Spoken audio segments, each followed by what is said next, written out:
Pada malam ini kita dapat berjumpa kembali setelah kita solat maghrib berjemaah, kemudian zikir, solat sunat dan kita berniat iktikaf serta kita berada dalam majlis yang diberkati oleh Allah SWT, iaitulah Rawdatun min Riyadil Jannah. Nabi SAW mengatakan bahawa majlis ilmu ini adalah taman daripada taman-taman syurga. Lebih-lebih lagi kita membicarakan, kita bercakap mengenai manusia yang paling mulia di sisi Allah SWT, iaitulah Rasulullah SAW, Habibullah, kekasih Allah. Di mana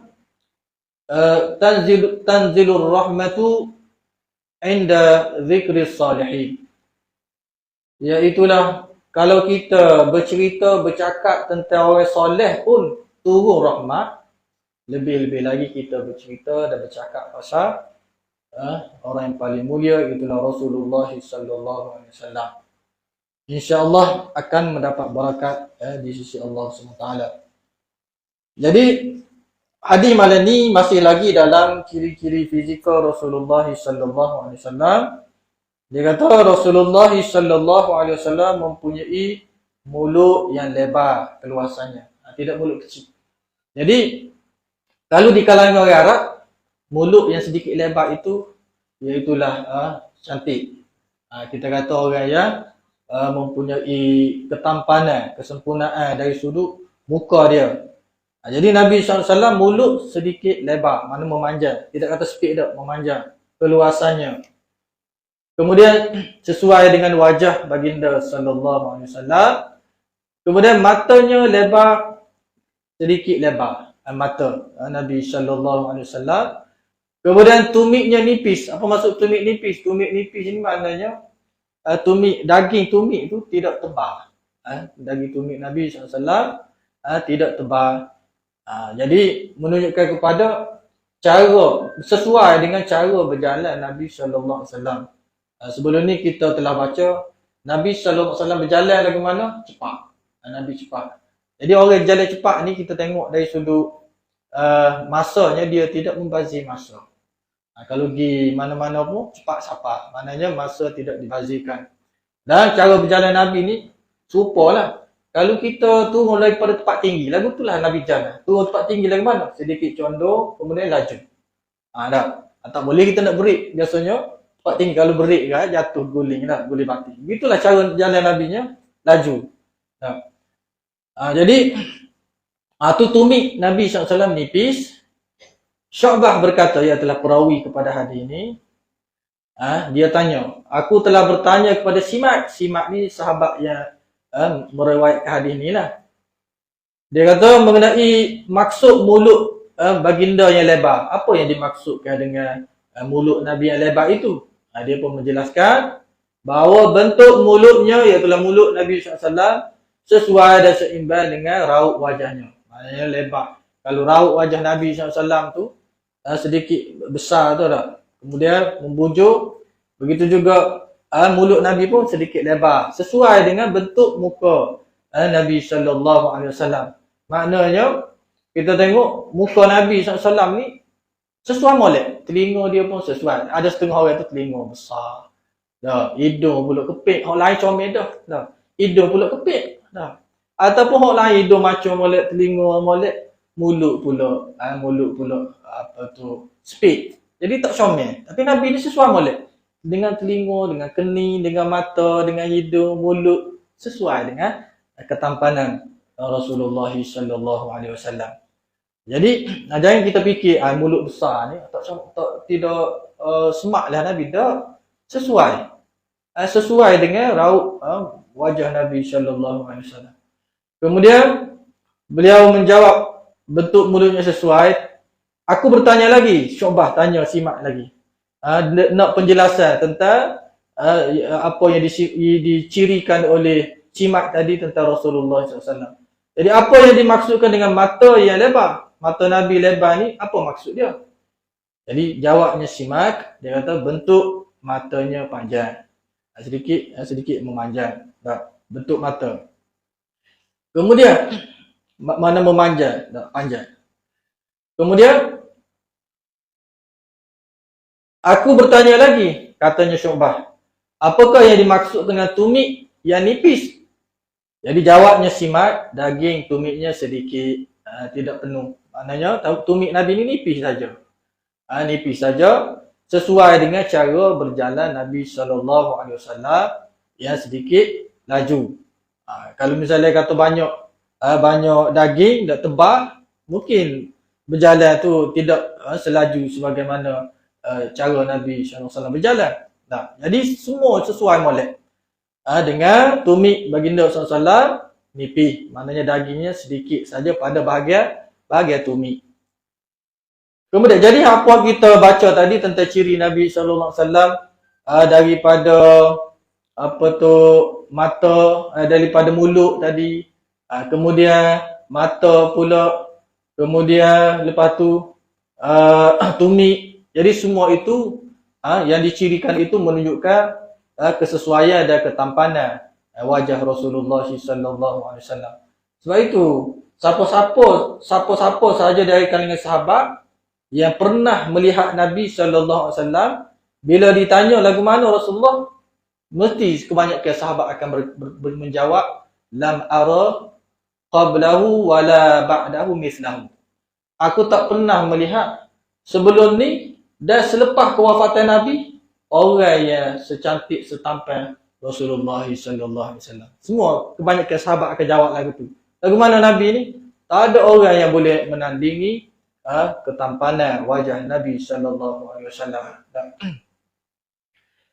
Kemudian Jabir bin Abdullah radhiyallahu anhu meriwayatkan bahawa Rasulullah SAW telah bersabda, "Urida 'alayya al-anbiya fa idza Musa alaihi salam darbun min ar-rijali ka'annahu min rijali syanu'ah wa ra'aitu Isa bin Maryam alaihi salam fa idzan aqrabu man ra'aitu bihi shabahan Urwatu bin Mas'ud wa ra'aitu Ibrahim alaihi salam fa idzan aqrabu man ra'aitu bihi shabahan sahibukum ya'ni nafsahu wa ra'aitu Jibril alaihi salam fa idzan aqrabu man ra'aitu bihi shabahan Dihyah."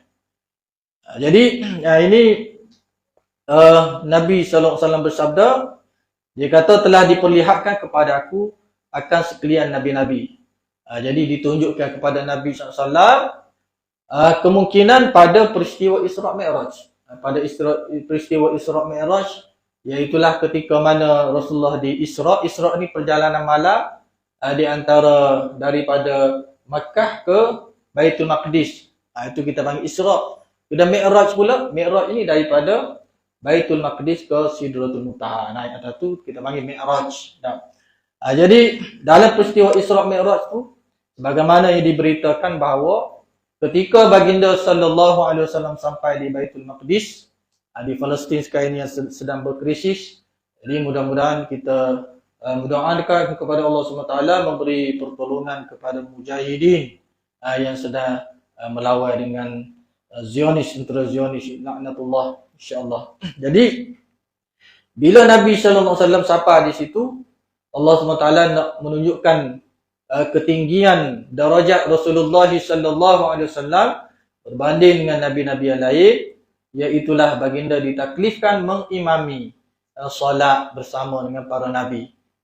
Sebab itu gelaran Rasulullah SAW adalah Sayyidul Mursalin, iaitulah penghulu kepada sekalian nabi. Walaupun di kalangan para nabi itu sendiri pun ada tingkat dan darajat masing-masing tak sama. Ada yang kita kata Nabi sahaja, ada yang Nabi lagi Rasul. Itu darajat lain. Kemudian Nabi lagi Rasul pula, ada pula yang kita kata ulul azmi minar rusul. Nabi-nabi yang ulul azmi pula. Sebab itu Allah SWT sebut dalam Al-Quran, tilkar rusulu faddalna ba'dahum ala ba'd. Itulah para rasul yang kami lebihkan antara mereka dengan yang lain, antara satu sama lain. Ada nabi yang sedikit tinggi darajatnya. Itu semua bergantung kepada pilihan ketentuan Allah SWT. Jadi pada peristiwa tersebut Nabi SAW mengimami. Mungkin pada ketika itulah baginda SAW melihat para Nabi, melihat saudara-saudaranya yang satu dakwah lah, mempunyai misi yang sama, dakwah mengajak manusia kepada aqidatul tauhid, iaitulah akidah penyembahan kepada Tuhan yang satu. Jadi bila dia tengok kepada para nabi itu, jadi dia sebutlah di sini, baginda SAW sebut di sini, para nabi ni nak gambarkan mungkin di kalangan para nabi ni ada yang menyerupai sahabat-sahabat dari sudut iras wajah. Jadi dia kata telah diperlihatkan kepadaku akan sekalian nabi-nabi. Adapun Nabi Musa alaihissalam adalah bagaikan seorang lelaki yang berasal dari suku Syanu'ah. Jadi Nabi Musa ni, suku Syanu'ah ni daripada negeri Yaman, kabilah Syanu'ah.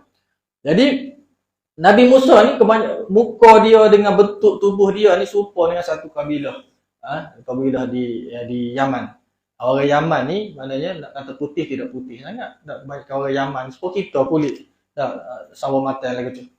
Itu gambaran fizikal Nabi Musa alaihissalam sebagaimana yang dilihat oleh Nabi sallallahu alaihi wasallam. Kemudian dia kata wa ra'aitu Isa bin Maryam alaihi salam fa idza aqrabu man ra'aitu bihi syabahan Urwatu bin Mas'ud. Kemudian aku tengok pula Nabi Isa alaihi salam, yang mana Nabi Isa ni tak mati lagi. Nabi-nabi lain telah wafat, mati dah. Nabi Isa alaihi salam ni Allah SWT angkat berada di langit keempat, tak silap saya di situ. Kemudian akan turun pada akhir zaman. Akan turun akhir zaman, iaitulah dekat sangat dah berlaku kiamat, yang mana muncul Imam Mahdi dulu. Kemudian muncul Dajjal. Bila muncul Dajjal tu, Imam Mahdi berperang lah dengan Dajjal dan tentera-tentera Dajjal. Yahudi. Al-Masih di kalangan Yahudi, iaitulah penolong pada akhir zaman yang akan turun ni. Kalau kita Al-Masih, Nabi Isa dia Al-Masih Dajjal. Jadi turunlah Nabi Isa AS. Nabi Isa yang akan membunuh Dajjal pada akhir zaman. Jadi bila Nabi Isa turun tu, semua orang Kristian akan meluk Islam. Lalu ni pun dengan peristiwa kita tengok kezaliman, genosid yang berlaku di Palestin tu, ramai kita tengok orang barat. Allah SWT lebarkan Islam dengan tengok bagaimana kekuatan akidah penduduk Palestin tu, sehingga kan membuka mata kepada orang luar. Sebelum ni mereka didedahkan dengan berita-berita yang palsu lah, yang ditapis oleh rangkaian Yahudi dah. Jadi Nabi Isa alaihissalam ni, Nabi kata serupa dengan sahabat nama Urwah bin Mas'ud. Urwah bin Mas'ud ni sahabat Rasulullah sallallahu alaihi wasallam, yang mana dia ni adalah ketua bagi kabilah Saqif. Saqif ni penduduk tetap di Taif. Kalau kita pernah pergi umrah atau haji, kita pergi ziarah ke Taif, di situlah penduduk asal Bani Saqif dah. Yang mana pada permulaan itu, pada ketika Allah SWT perintahkan Nabi Muhammad SAW bersama dengan Zaid bin Harithah untuk berdakwah kepada penduduk Taif. Kita tahu dalam sejarah mereka memberikan penentangan lah terhadap dakwah Nabi SAW, sehingga Nabi cedera dan seumpamanya kisahnya di dakwah Nabi ke Taif tu. Jadi Urwah bin Mas'ud ni sahabat daripada Bani kabilah atau kabilah Saqif, dan dia adalah ketua bagi kabilah Saqif di Taif. Jadi Nabi Isa alaihissalam ni, kalau nak tengok dari sudut iras dia, serupa dengan sahabat Nabi lah, Urwah bin Mas'ud. Kemudian semua serupa dengan para nabi ni. Dari sudut wajahnya ataupun fizikalnya semuanya handsome lah. Sebab semua para nabi adalah fizikalnya sempurna, dan juga seorang yang cantik lah dari sudut rupa parah, tampan lah bagi lelaki dah. Itu. Jadi Nabi Isa alaihissalam katanya Nabi seirah, dekat-dekat hampir seirah dengan Urwah bin Mas'ud, sahabat yang berasal daripada kabilah Thaqif tadi di Taif. Kemudian Nabi kata, wa ra'aitu Ibrahim alaihi salam. Kemudian aku melihat Nabi Ibrahim alaihi salam. Nabi Ibrahim alaihi salam ni gelar dia apa dia? Ada Abul Anbiya. Abul Anbiya. Iaitulah bapa kepada segala para nabi. Lepas tu Nabi Adam, bukankah Nabi Adam manusia pertama dan Nabi yang pertama? Kenapa gelaran itu kepada Nabi Ibrahim AS? Nabi Adam AS ada gelaran juga Abul Bashar. Abul Bashar, iaitulah bapa kepada kemanusiaan. Sebab manusia ni berasal daripada Nabi Adam dengan Hawa kemudian berkembang. Tapi Nabi Ibrahim AS gelaran dia Abul Anbiya kerana apa? Kerana kebanyakan Nabi selepas daripada tu, selepas Nabi Ibrahim itu adalah datang daripada susu galur silsilah keturunan Nabi Ibrahim AS. Arab pun daripada Nabi Ibrahim, Ismail, kemudian Nabi Ishaq tu, keturunan dia tu Bani Israel. Jadi kebanyakan Nabi mari selepas tu naik akan pergi kepada Nabi Ibrahim AS. Sebab itu gelaran dia Abul Anbiya. Dan Nabi Ibrahim juga adalah gelaran dia Khalilullah. Khalilullah, iaitulah kekasih Allah. Kalau Nabi Muhammad Habibullah, sama juga kekasih Allah SWT juga. Jadi dia kata aku tengok pada Nabi Ibrahim AS. Jadi Nabi Ibrahim ira sendiri rupa dia serupa dengan siapa?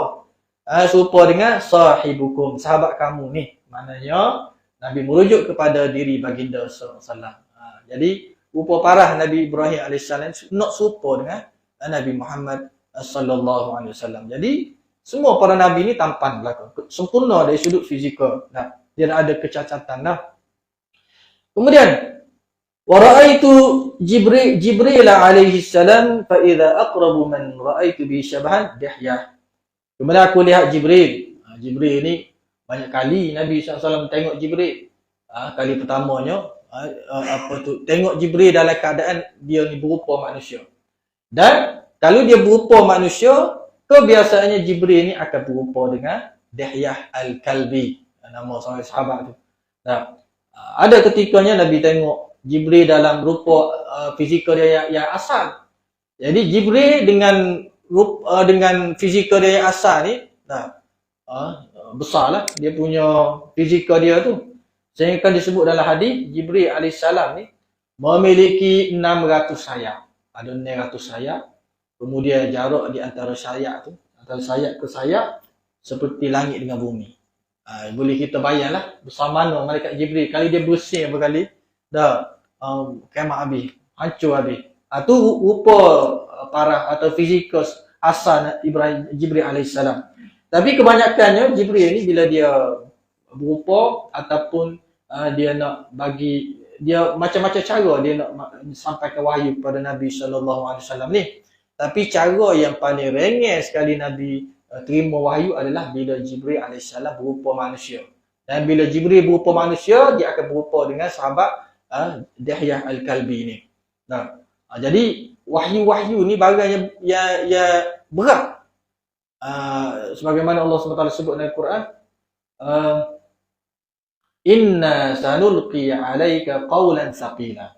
Sesungguhnya kami akan campak kepada kamu, wahai Muhammad, dengan kata-kata yang berat. Quran ni berat. Sebab itu Allah SWT sebut dalam Quran, Law anzalna hadzal Qur'ana ala jabalin la ra'aitahu khashi'an mutasaddian min khasyatillah. Kalaulah sekiranya kami turunkan Al-Quran itu ke atas bukit bukau, nescaya akan pecah bukit. Maknanya beratnya tanggungjawab dan juga kalamullah ni. Sebab itu ada satu ketika Nabi SAW duduk dan pohon Nabi di atas pohon sahabat. Satu ketika tu. Dan pada ketika itu turun wahyu. Katanya sahabat yang Nabi pohon dia tu atas pohon Nabi tu atas pohon dia. Dia kata apa? Pada ketika itu aku rasa pohon aku ni sepuluh nak putus. Pohon nak putus sebab pohon Nabi atas pohon dia dan ketika itu turun wahyu. Nak cerita betapa berat. Dan Nabi SAW pada nak macam beratnya wahyu. Pada ketika turun wahyu tu musim sejuk. Patutnya musim sejuk ni sejuk. Tapi Nabi berpeluh supaya duduk musim panah. Waktu turun wahyu. Berat nak cerita wahyu Allah SWT ni berat. Sebab itu besar pahala kita membaca Al-Quran. Satu huruf yang mana kita akan dapat 10 hasanah di sisi Allah SWT. Jadi Jibril ni aku tengok dia berupa dengan, bila dia nak berupa dengan manusia, dia akan berupa dengan sahabat Dihyah Al-Kalbi. Jadi Dihyah Al-Kalbi ni seorang sahabat, salah seorang sahabat yang masuk Islam ni awal-awal lagi, di zaman Mekah lagi. Dan dia mula menyertai peperangan bersama dengan Rasulullah SAW, iaitulah peperangan Uhud. Sehingga perang Badar dia tak sempat lagi, perang Uhud, kemudian peperangan yang seterusnya selepas itu semuanya disertai oleh Dihyah Al-Kalbi ini. Jadi itu kita kata iras yang disebut oleh Nabi SAW, iras para Rasul dan juga Jibril. Nabi Musa AS, iras dia serupa dengan seorang lelaki daripada kabilah Syanu'ah di Yaman. Kemudian Nabi Isa AS seperti Urwah bin Mas'ud. Kemudian Nabi Ibrahim serupa dengan baginda Rasulullah SAW. Kemudian Jibril AS serupa dengan sahabat Dihyah Al-Kalbi. Dan kesemua yang serupa dengan para Nabi ni, nak cerita bahawa mereka semua lelaki-lelaki yang tampan lah. Urwah ke, Dihyah ke, Nabi sendiri ke. Begitu juga lelaki daripada Syanu'ah, semuanya lelaki-lelaki yang tampan. Cuma iras muka saja menyerupai mereka. Kemudian dia sebut suku ataupun kabilah Syanu'ah, iaitulah kabilah yang tinggal di Yaman. Mereka mempunyai perwatakan yang sedang saja, mana tidak tinggi, tidak rendah. Sedang-sedang, sederhana. Bertubuh sederhana, tidak terlalu kecil dan tidak terlalu besar.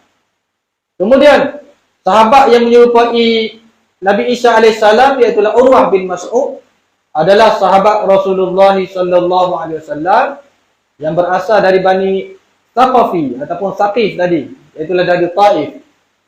Kemudian dia kata Dihyah Al-Kalbi pula adalah salah seorang sahabat Rasulullah SAW yang turut menyertai Rasulullah dalam peperangan jihad fi sabilillah selepas daripada peperangan Badar. Dan bermula daripada peperangan Uhud sehinggalah kesemua peperangan yang disertai oleh Rasulullah SAW juga disertai oleh Dihyah Al-Kalbi. Kerana dia salah seorang sahabat yang masuk Islam pada permulaan Islam lagi. Yang kita panggil dengan gelaran As-Sabiqun Al-Awwalun. Sahabat-sahabat yang masuk Islam ni pada permulaan Islam ni, permulaan kebangkitan Nabi Muhammad sallallahu alaihi wasallam. Maknanya pada peringkat di Mekah lagi. Itu Dihyah Al-Kalbi. Kemudian Al-Bara' bin Azib meriwayatkan, kana Rasulullah sallallahu alaihi wasallam rajulan marbu'a bu'aida ma bainal mankibain 'azimal jummah ila syahmati udhunayhi alaihi hullatun hamra'u ma ra'aitu syai'an qattu ahsana minhu.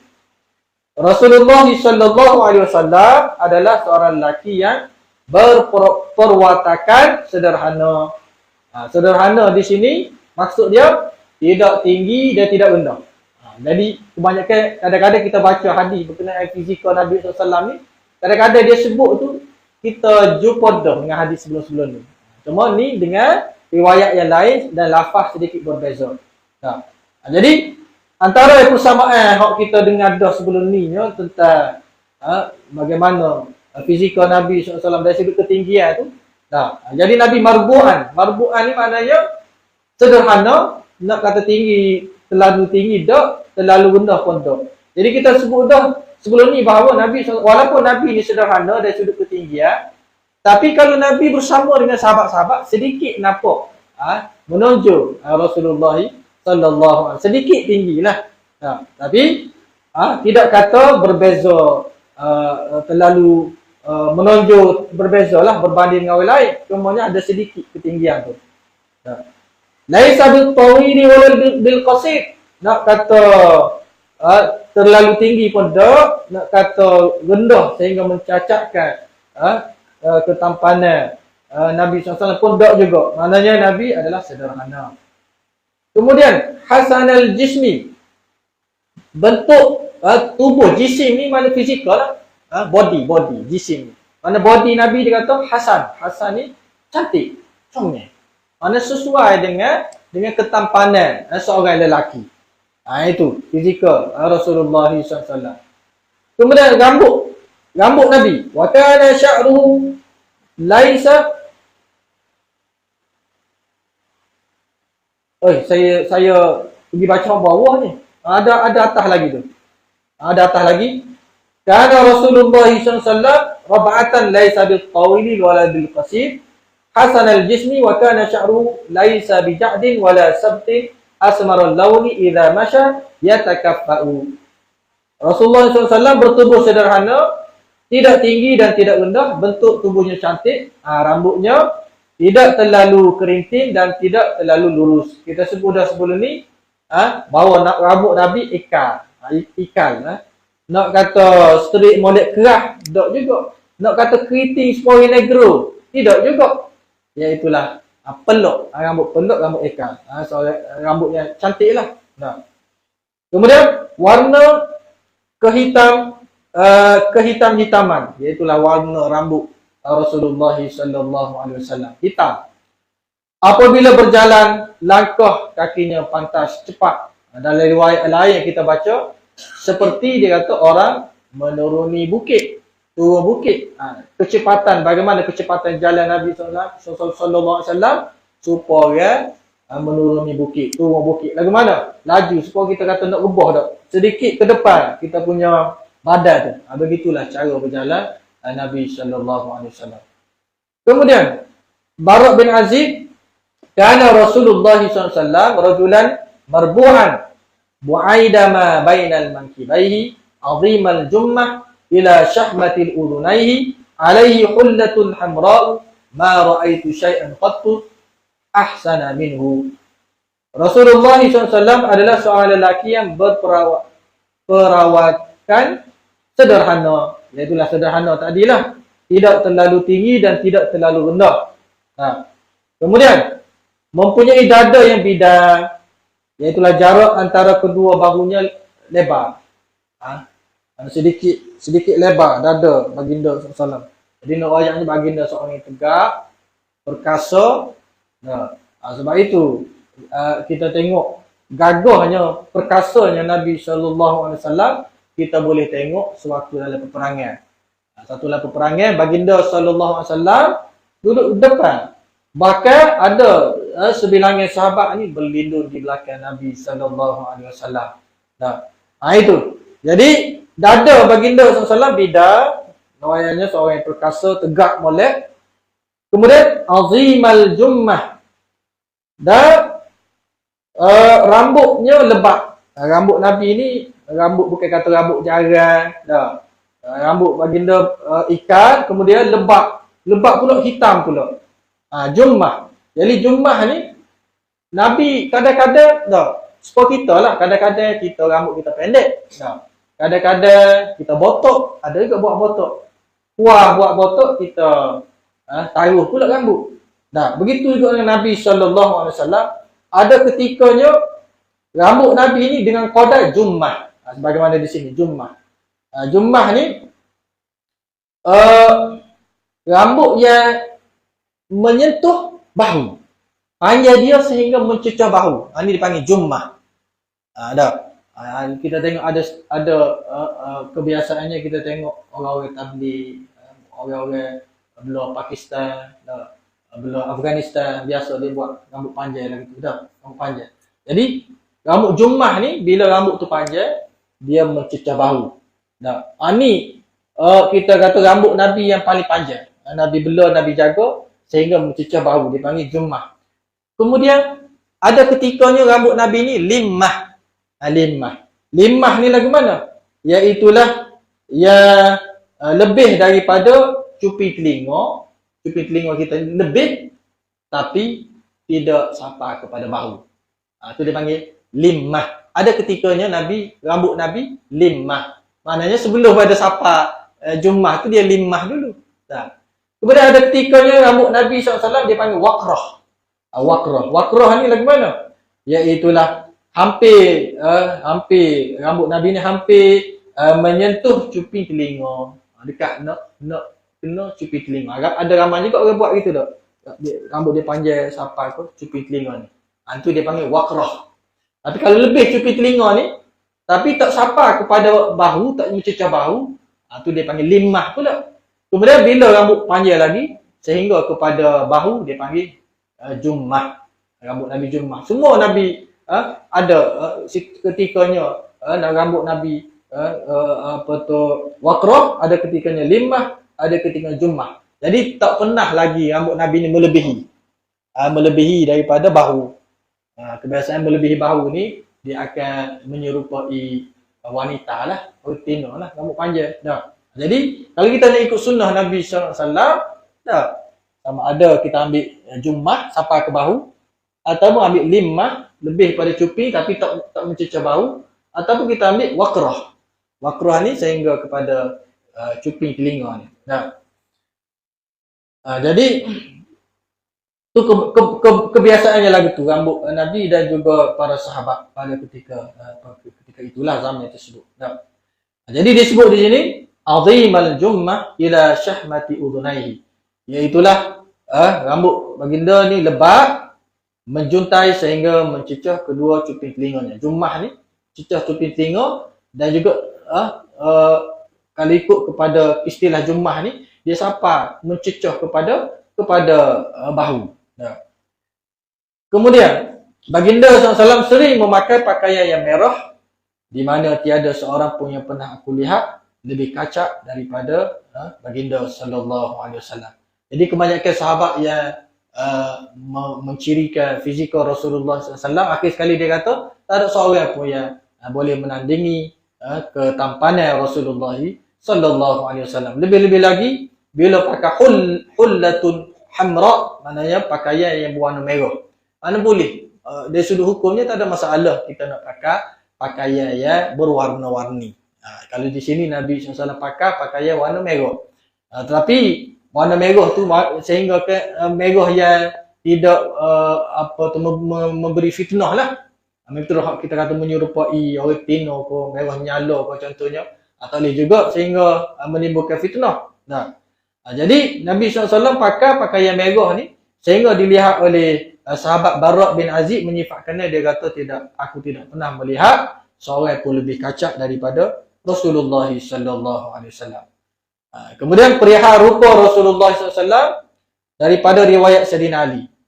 Jadi Sayyidina Ali diriwayatkan daripada Ibrahim bin Muhammad rahmatullah alaihi, cucunda kepada Sayyidina Ali, bahawa bila mana Sayyidina Ali karramallahu wajhah menceritakan perihal Rasulullah SAW, beliau selalu menyebut bahawa lam yakun Rasulullah sallallahu alaihi wasallam bil tawilil mumaghiti wala bil qasiril mutaraddidi wa kana rab'ata minal qaumi lam yakun bil ja'dil qatati wala bis sabti kana ja'dan rijlan wa lam yakun bil mutahhami wala bil mukalsami wa kana fi wajhihi tadwirun abyadu mushribun ada ajul ainai ada ahdabul ashfar jalilul masyashi wal katadi, kemudian ajrat dhu masrabah shasnul kaffaini wal qadamain idza masha taqalla'a ka'annama yanhattu min sababin wa idza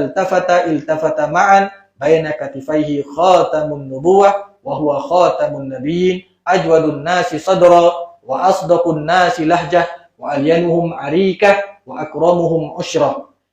Rasulullah SAW tidak tersangat tinggi dan tidak juga tersangat rendah. Sebelum ni kita baca dah. Ciri-ciri ini. Tetapi memiliki tubuh badan sebagaimana yang terdapat pada orang-orang yang sederhana. Kemudian rambutnya tidak terlalu lurus dan tidak juga terlalu berketak-ketak. Mana tidak kerinting lah. Kita sebut rambut Nabi SAW ikal dan bentuk dia. Tetapi berkeadaan berombak-ombak ikal lah. Badannya tidak gemuk. Tidak kurus, tidak gemuk, mana sederhana. Baginda begitu jugalah wajahnya tidak bulat tetapi sedikit membujur. Warna wajah Rasulullah SAW biasa dengan sedikit kemerah-merahan. Warna putih tapi putih ke arah kemerah-merahan. Itu warna kita kata bagi lelaki paling tampan lah, putih kemerah-merahan ni. Kemudian matanya tu sangat hitam. Hak hitam itu hitam sangat hitam. Mata hitam Nabi SAW. Kemudian bulu keningnya panjang. Bulu kening Nabi SAW panjang. Ada setengah riwayat kata takut. Di antara dua kening kanan dan kiri ni dia ada bulu. Dia takut. Bersambung. Kemudian tulang sendi di badannya, di bagian baginda tebal. Iaitulah besar. Tulang sendi Nabi ni besar. Iaitulah seperti di pergelangan tangan, di siku, lutut. Nak oyaknya betapa perkasanya Rasulullah SAW. Kemudian bahagian di antara kedua-dua bahu dipenuhi dengan daging. Sini penuh dengan daging. Nampak hebat. Dari sudut fizikal Rasulullah tegak. Kemudian nampak perkasa. Kemudian badan Rasulullah SAW tidak berbulu-bulu. Tak ada bulu. Tak ada bulu. Kalau kita ada bulu kaki, di paha ada bulu paha, sini lengan ada bulu. Nabi tak ada bulu. Kecuali ada bulu. Kecuali dada ni memanjang turun ke pusat. Itu je bulu yang ada pada tubuh baginda SAW. Tempat lain tak ada bulu, licin molek. Kemudian walau bagaimanapun terdapat suatu baris bulu daripada dada terus ke pusat, bagaimana saya sebut tadi.